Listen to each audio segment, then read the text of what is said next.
अपना डॉक्टर खुद बने। इस बात का विचार आज से ही आप सभी को करना होगा, क्योंकि आजकल जो हम खा रहे हैं या पी रहे हैं वो नेचुरल तो बिल्कुल नहीं, पर केमिकल से जरूर बन रहा है। लोग अचानक से ही बीमार हो जा रहे हैं। इसे अगर आप हल्के में लिए तो बहुत पछताओगे। इस वीडियो में हम आपको बताएंगे कि खान पान के साथ और व्यायाम के जरिए हम और आप कैसे इन बीमारियों से बच सकते हैं। इस वीडियो को अच्छे से सुनिए।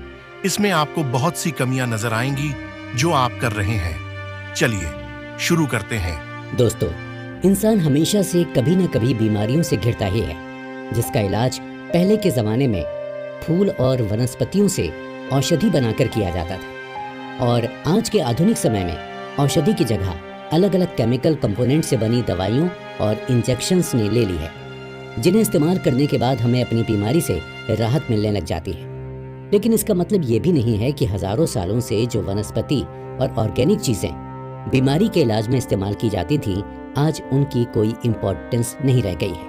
नीम, सर्पगंधा, अफीम, आंवला, कुनेन जैसी कई औषधियां प्रकृति से ही कई सालों से पाई जाती हैं, जिनके बिना इलाज कर पाना आज भी मुश्किल है, क्योंकि इन्हीं औषधि की समझ और आधुनिक विज्ञान की मदद से बनी दवाइयां हमें बीमारियों के इलाज में काम आती हैं, जिसमें शरीर से जुड़ी अलग अलग बीमारियां जैसे बुखार, मलेरिया, मोतियाबिंद, गठिया, टॉन्सिल्स, जुकाम और भी कई बीमारियों का इलाज शामिल है। क्योंकि आजकल की रोजमर्रा की जिंदगी में हम लोग इतने व्यस्त हो जाते हैं कि अपने स्वास्थ्य का ध्यान बिल्कुल नहीं रख पाते। ऐसे में सोचिए, अगर आपके साथ 24 घंटे एक ऐसा जानकार डॉक्टर रहे जो हर वक्त आपको हर तरह की बीमारी से दूर रहने में मदद करता रहे, लेकिन क्या ऐसा सच में पॉसिबल है?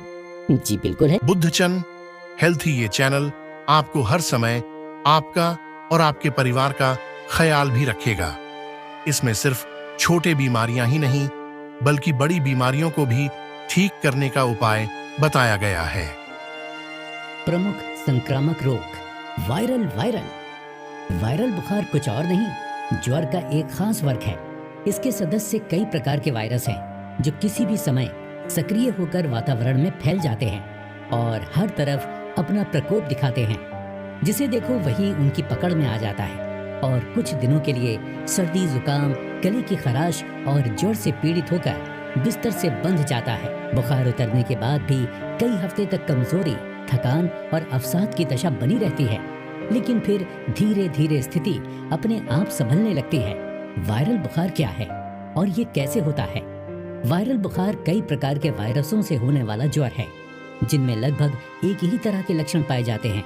ये वायरस श्वास प्रणाली के प्रथम भाग, नाक, गले, स्वर यंत्र और मुख्य श्वास नली यानी ट्रेकिया पर धावा बोलते हैं, पैठ करते हैं, पलते बढ़ते हैं और रोगी के खांसने, छींकने और नाक छिनकने पर वातावरण में पहुंच जाते हैं, जहां से ये अन्य व्यक्तियों में फैल जाते हैं। किसी एक परिवार में यदि एक व्यक्ति को ये ज्वर हो जाए तो प्रायः सभी परिवारजनों को एक एक कर ज्वर हो जाता है। लगता है जैसे ज्वर घर ही नहीं छोड़ना चाहता। कौन कौन से वायरस सामान्य वायरल बुखार पैदा करते हैं? ये बुखार संक्रमण के कितने दिन बाद प्रकट होता है?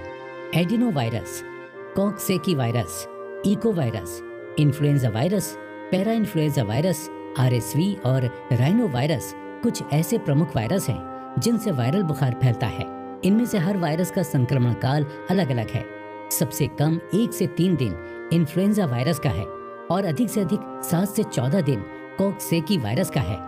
वायरल बुखार के लक्षण क्या हैं? हाथों, पैरों, सिर और पीठ में दर्द होता है, कुछ करने को जी नहीं चाहता, भूख नहीं लगती, जी मचलाता है और ठंड देकर बुखार आता है। शरीर का तापमान बढ़कर 39 डिग्री सेल्सियस यानी 102 से 103 फ़ारेनहाइट तक चला जाता है। चेहरा और आंखों की पुतलियां लाल हो जाती हैं और नब्ज तेज हो जाती है। नाक, आंखों और गले में सूजन होने से नाक और आंखों से पानी झरने लगता है और गले में खराश हो जाती है। प्रायः 3 से 5 दिनों में ही लक्षणों में फर्क आने लगता है। बुखार उतर जाता है, नाक और गले को आराम आ जाता है, लेकिन फिर भी अगले 1-2 हफ्ते तक अजीब सी थकान और अवसाद शरीर और मन को घेरे रहते हैं। वायरल बुखार का निदान कैसे होता है? जिन दिनों ये बुखार फैला होता है उन दिनों मात्र लक्षण देखकर ही इसका निदान हो जाता है। मुश्किल तब आती है जब बुखार लंबा खिंच जाता है और उतरने का नाम नहीं लेता। तब सारे जांच परीक्षण करने जरूरी हो जाते हैं। वायरल बुखार का इलाज क्या है? जब तक बुखार रहे तब तक बिस्तर पर लेटे रहना और पूरा आराम करना जरूरी होता है। दर्द मिटाने और बुखार को कम करने के लिए हर 4-6 घंटे के अंतर पर पैरासीटामोल या 12-12 घंटे पर निमोलिट की गोलियां लेते रहने से फायदा होता है। सूखी खांसी को दूर करने के लिए कफ लिंटस लिया जा सकता है। कुछ डॉक्टर विटामिन की गोलियां भी देते हैं ताकि मरीज खुद को बेहतर महसूस करे। खाने पीने के लिए कोई विशेष रोक टोक नहीं होती, लेकिन तली हुई चीजें, घी, मक्खन पचाना मुश्किल होता है। इसलिए हल्की चीजें जैसे दलिया, खिचड़ी, दाल चावल, बिना चिपड़ी रोटी, सिंकी हुई डबल रोटी, आलू सब्जी, क्लियर सूप, फल इत्यादि लेना ठीक रहता है। बुखार घटने पर भूख धीरे धीरे अपने आप लौटने लगती है। खाने के लिए रोगी के साथ जोर जबरदस्ती नहीं करनी चाहिए। हाँ, पानी और दूसरे पेय पदार्थ जरूर दिए जाते रहने चाहिए, क्योंकि उनकी भरपाई से हालत नियंत्रण में रहती है, बिगड़ती नहीं। क्या तेज बुखार में ठंडे पानी की पट्टियां भी की जा सकती हैं? जी हाँ, पर फायदा तभी है जब पूरे बदन पर पट्टियां रखी जाएं। सिर्फ माथे पर पट्टियां रखने से बुखार कम नहीं होता। सिद्धांत ये है कि ठंडी पट्टियां रखकर शरीर के भीतर की गर्मी दूर की जाए। ये तभी हो सकता है जब शरीर के बहुत बड़े भाग पर पट्टियां रखी जाएं। क्या एंटीबायोटिक दवाएं वायरल बुखार में किसी तरह का लाभ पहुंचाती हैं? नहीं, उनकी उपयोगिता बैक्टीरिया जन्य संक्रमण में ही होती है। वायरस के विरुद्ध ये काम नहीं कर पाती। बुखार दूर हो जाने के बाद भी कई बार अजीब सी थकान, अवसाद और परेशानी बनी रहती है। उसे कैसे दूर किया जा सकता है? हल्का व्यायाम, खूब मात्रा में पेयजल, प्राकृतिक फल और सब्जियां और पौष्टिक आहार लेने से अक्सर कुछ ही दिनों में स्थिति सामान्य हो जाती है। यदि 1 हफ्ते के भीतर सुधार न आए तो डॉक्टर को बताना चाहिए। विटामिन की गोलियां और विशेष अवसाद रोधक दवा देकर वो जल्द राहत दिला सकता है। क्या वायरल बुखार से बचने के लिए कोई रोग निरोधक टीके हैं? इन्हें कब और कैसे लगवाया जाना चाहिए? इन्फ्लुएंजा वायरस के विरुद्ध टीके हैं, लेकिन उनकी उपयोगिता सीमित है। एक तो उनका असर ही थोड़े समय तक रहता है, दूसरा उनकी बचावकारी क्षमता भी 50 से 80% ही पाई गई है। फिर ये भी मालूम नहीं होता कि किस बार किस वायरस का प्रकोप होगा कि टीका लगवाने की सलाह दी जाए। बचाव के लिए सबसे सार्थक सावधानी यही है कि जिन दिनों शहर में बुखार फैला हो, भीड़ भाड़ वाली जगहों जैसे सिनेमाघर, मेले, सार्वजनिक तरणताल आदि से दूर रहें।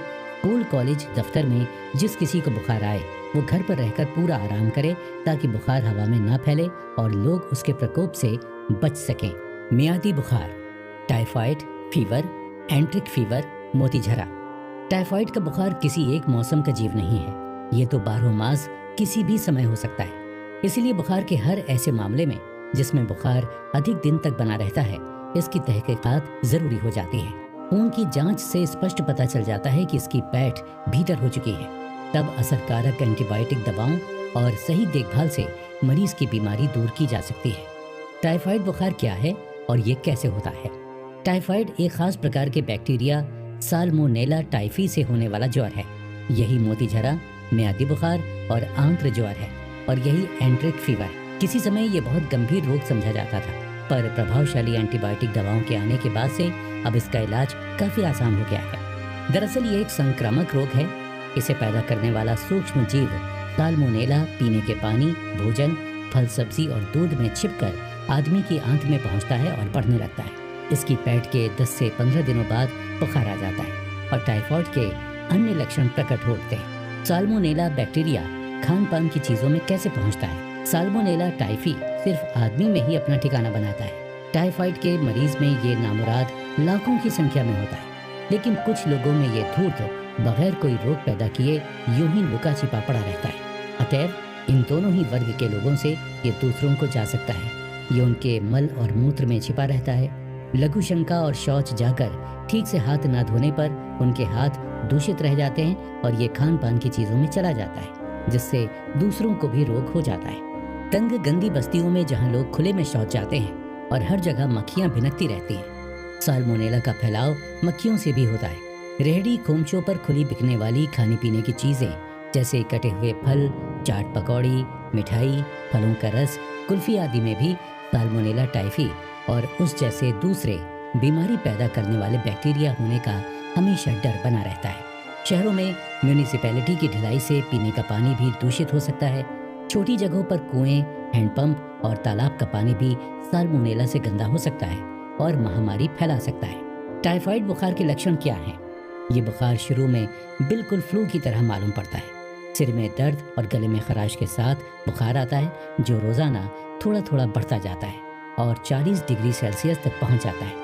किसी को उल्टियों और दस्त की शिकायत होती है तो कोई कब्ज बताता है, भूख मर जाती है और कमजोरी आ जाती है। इलाज न मिलने पर बुखार टूटता नहीं।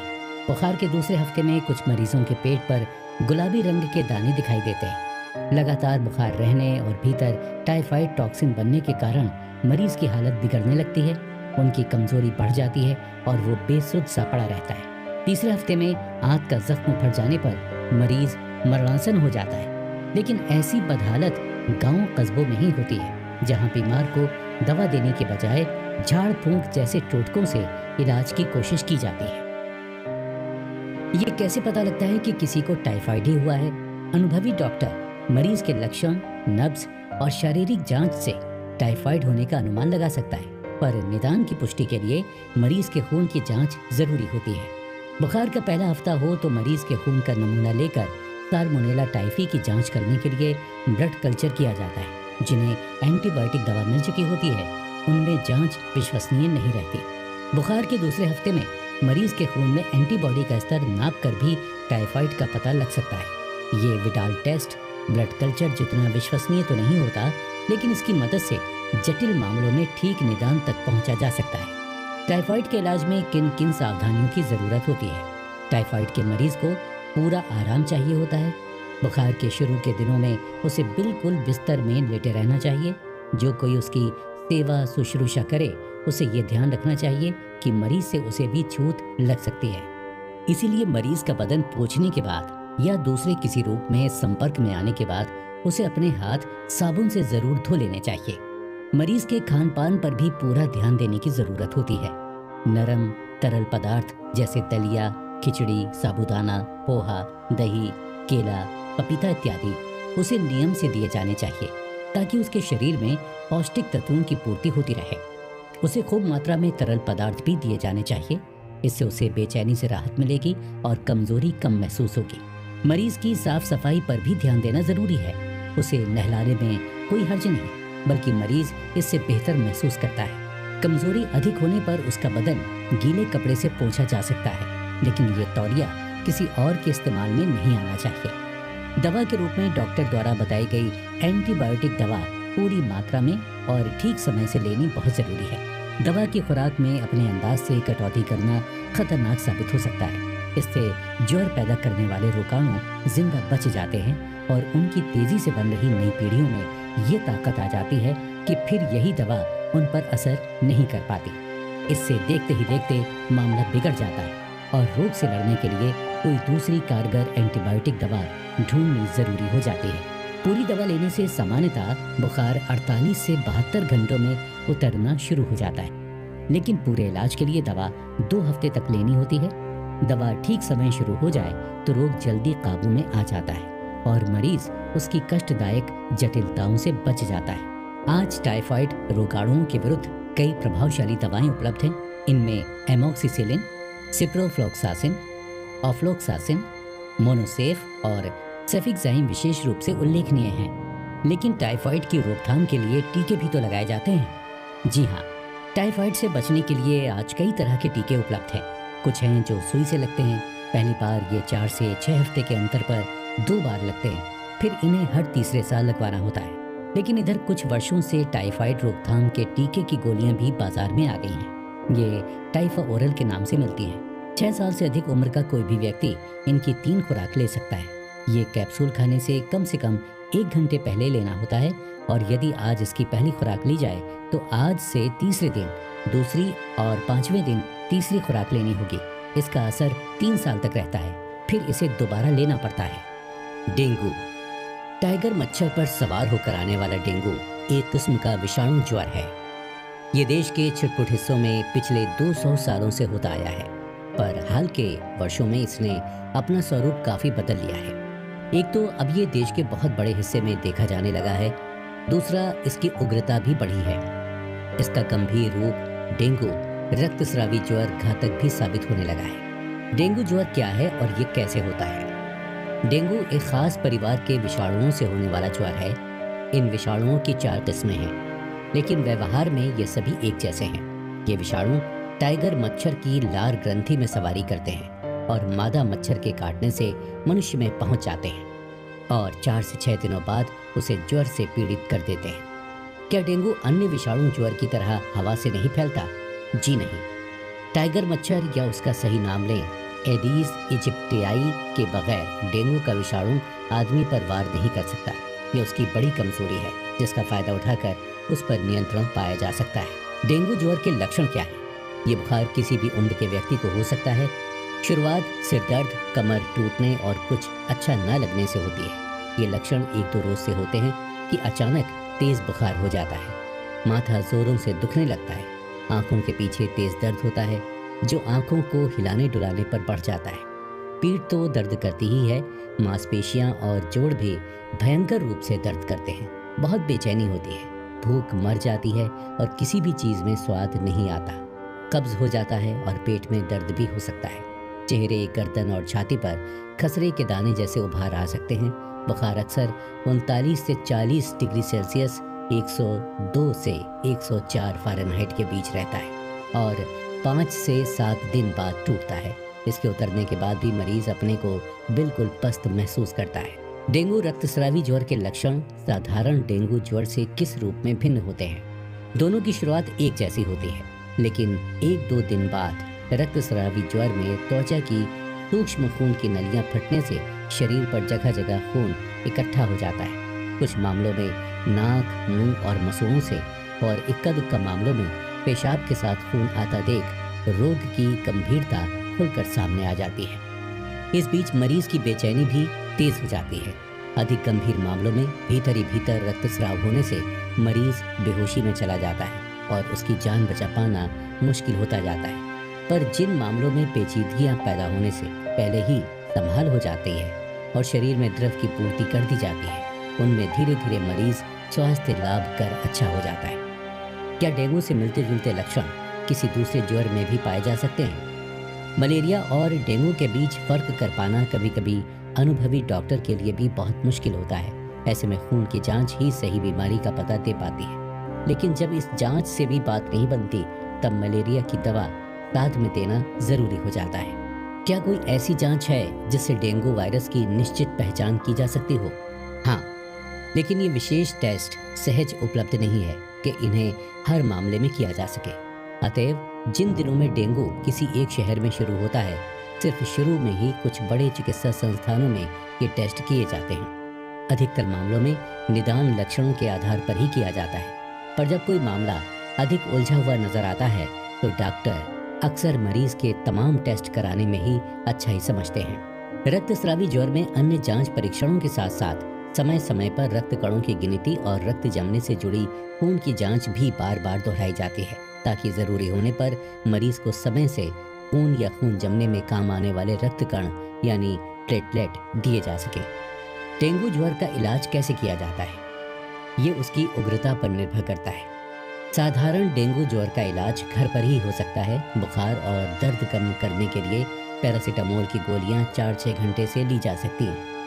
निम्योलिट की गोलियां भी ऐसे ही खूब काम आती हैं, लेकिन एस्प्रिन लेना नुकसानदेह हो सकता है। इससे भीतर रक्तस्राव होने का खतरा खड़ा हो सकता है। बेचैनी घटाने के लिए थोड़े थोड़े समय पर पानी, जूस, सूप और दूसरे पेय लेना उपयोगी होता है। इसके लिए परिवारजनों का सजग होना जरूरी है।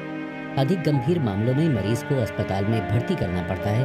उसे नस से ग्लूकोज, इलेक्ट्रोलाइट और दूसरे घोल दिए जाते हैं ताकि उसके शरीर में पानी की कमी ना आए। भीतर तेज रक्तस्राव होने पर खून चढ़ाया जाता है। कोशिश ये होती है कि कैसे भी मरीज का जीवन बचाया जाए।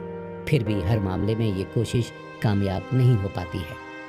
क्या डेंगू ज्वर से बचा जा सकता है? डेंगू की रोकथाम के लिए हाल ही में थाईलैंड में एक टीका इजाद किया गया है, पर यह अभी सार्वजनिक तौर पर उपलब्ध नहीं है। उम्मीद है कि प्रयोग के अंतिम दौर से गुजरकर ये बहुत जल्द दुनिया के सभी देशों में उपलब्ध हो जाएगा। लेकिन डेंगू की रोकथाम का एक दूसरा रास्ता भी है।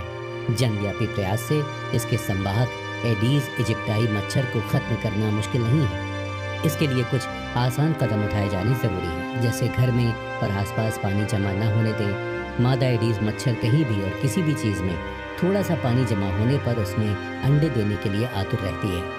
टूटी हुई बोतलें, डिब्बे, बाल्टियाँ, गमले, पुराने टायर, कूलर और पानी के टैंक उसके प्रिय स्थान हैं। साधारण साफ सफाई रखकर इससे बचा जा सकता है। समय समय पर मच्छरों को मारने वाली दवा का छिड़काव करने से मच्छरों के बढ़ने पर रोक लग सकती है। ये प्रयास व्यक्तिगत और सामुदायिक दोनों स्तरों पर किए जा सकते हैं। मच्छरों से बचने के लिए पूरी बाजू की कमीज और पतलून या ऐसी पोशाक पहनना बेहतर है जिसमें पूरा बदन ढका रहे। हर कोई यदि इन छोटी छोटी बातों को ध्यान में रखे तो डेंगू पर नियंत्रण पाया जा सकता है। मलेरिया। जुलाई से नवंबर के बीच देश का बहुत बड़ा क्षेत्र मलेरिया से प्रताड़ित रहता है। तापमान की अनुकूलता और हवा की नमी ऐसी परिस्थितियां पैदा कर देती हैं कि वो परजीवी भी जिंदा रहता है, जिससे मलेरिया होता है और उसे फैलाने वाले मादा एनोफिलिस मच्छर की उम्र भी बढ़ जाती है। भुगतना पड़ता है बेचारे इंसान को, जो उमस भरे मौसम में भी दांत किटकिटाने के लिए मजबूर हो जाता है। जाड़ा लगकर बुखार चढ़ना मलेरिया का चिर परिचित लक्षण है, लेकिन हर किसी को कपकपी हो ये जरूरी नहीं। बिना टूटे लगातार रहने वाला बुखार भी कभी कभी मलेरिया हो सकता है। आदमी को मलेरिया कब और कैसे होता है? मलेरिया प्लाज्मोडियम नामक परजीवी से होने वाला ज्वर है। इस परजीवी की 125 से अधिक जातियां पहचान में आ चुकी हैं। इनमें भी अधिकांश चिड़ियों को संक्रमित करती हैं। अन्य जातियां बंदर, सांप, छिपकली और कछुओं में पाई जाती हैं। ये परजीवी घोड़ों, हाथियों और मांसाहारी पशुओं में भी। फिलहाल आज के लिए इतना ही। आगे की वार्तालाप हम अगली वीडियो में आपसे करेंगे। सब्सक्राइब कर लीजिएगा, क्योंकि आने वाली सभी वीडियो में सारी बीमारियों के बारे में और उनके इलाज के बारे में बात करेंगे।